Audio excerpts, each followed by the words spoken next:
The LA Times writes, Zelensky speaks to a modern Europe seeking to move beyond the nationalist tendencies that ignited 2 world wars.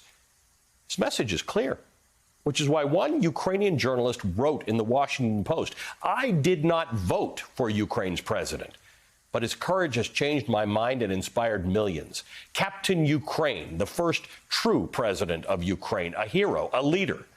I would never thought I would see people use these terms to refer to Volodymyr Zelensky.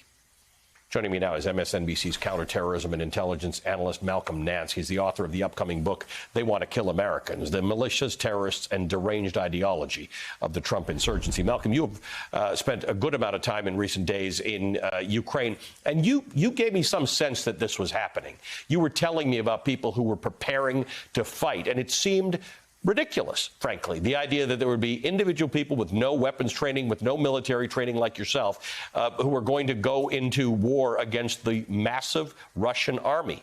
And suddenly, that's what they did.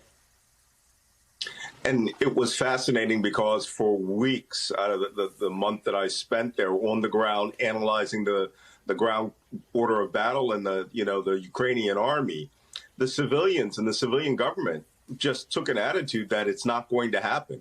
However, I also got a tone out of them that made them believe, well, if it does happen, we're going to fight. So what you've seen here is the full circle of them not in denial, but certainly hoping that, the better angels of Vladimir Putin, which we see he has none, would actually come and take hold. They now are in fight mode. And I like to use this quote, it is not the size of the dog in the fight. It's the size of the fight in the dog. And they are proving they have a lot of fight. What is that? What's the relationship between the size of the fight in the dog of Ukrainians, ordinary Ukrainians, and Volodymyr Zelensky? What's the connection there?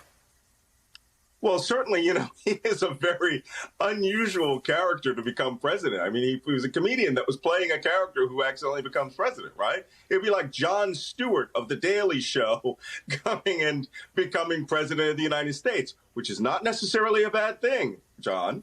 So for that to take hold, it was this improbable character who showed his true character when the absolute worst came, when the bombardment of the first night, hundreds of cruise missiles, ballistic missiles, airstrikes struck his country.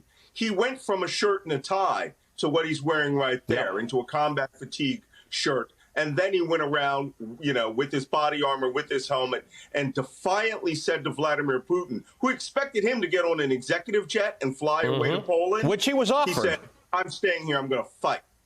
He was offered that. He was offered the ability to leave. The man is 44 years old.